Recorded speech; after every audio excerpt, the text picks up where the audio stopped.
Right, so today is day 31 of my New Year's tree planting challenge, and it is my birthday, so I am planting a tree that I have no really good justification for planting here, but I want to. Which is not unique to my birthday, but I'm going to do it anyway, so let's get on with it.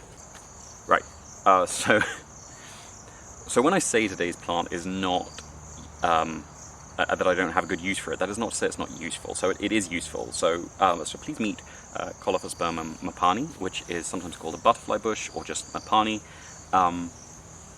It is a native tree which is sometimes used for timber, but has a whole wide range of uses. So most sort of instant for anyone who's lived in Zambia for any period is they've probably heard of Mopani worms, which is a term for edible caterpillars which are often cooked. Now, a lot of those come from unrelated trees, but some of them do come from Mopani because a lot of them will feed on Mopanis as the Mopanis are growing, and they're easy to collect because this is usually a relatively small tree compared to some of the other caterpillar trees.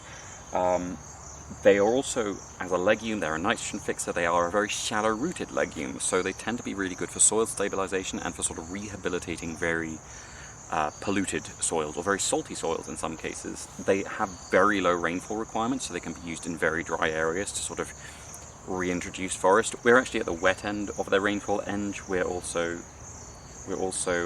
at the high end of their altitude. They're usually in Zambia a valley tree, so this is, in Lusaka we're on the sort of central plateau of South Tropical Africa, so this is going to be quite high for them, so it's probably a good thing they're surrounded by trees.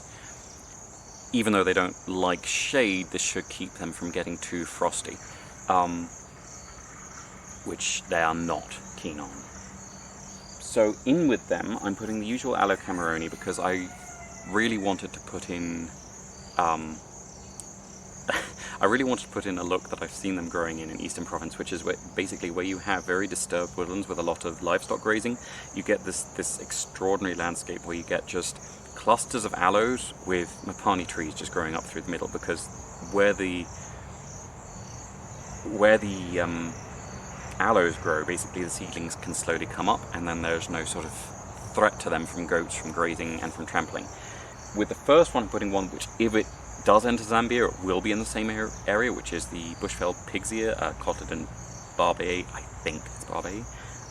And with the second one, I'm putting a Kalinko, which does extend to another valley area of Zambia where Mopanis grow, which is Kalinko sexangularis. It's basically the red-leaved equivalent of Kalinko longiflora. It is very similar in the flower. It's often missold as Kalinko longiflora, and vice versa. But it gets rather longer, frillier red leaves when in full sun, and they're greenish red when they're in the shade, which this has been. The aloes, you'll notice, are particularly leggy and a little bit spotty. That is because they have been growing in a very shady spot. They are actually ones I potted a few years ago and have been wondering where to put, but they've grown very leggy, so I cut a few of those legs off, and those are going in today. But yeah, so that should be everything for today. If there's anything I haven't mentioned about the usefulness of Mopani, it'll be in the comments, but the main reason I'm planting it is because I was in Mopani house at school, so that's a very long time ago, but for some reason it's stuck in my head. So yeah, so tune in tomorrow and we'll get started with the second month of this.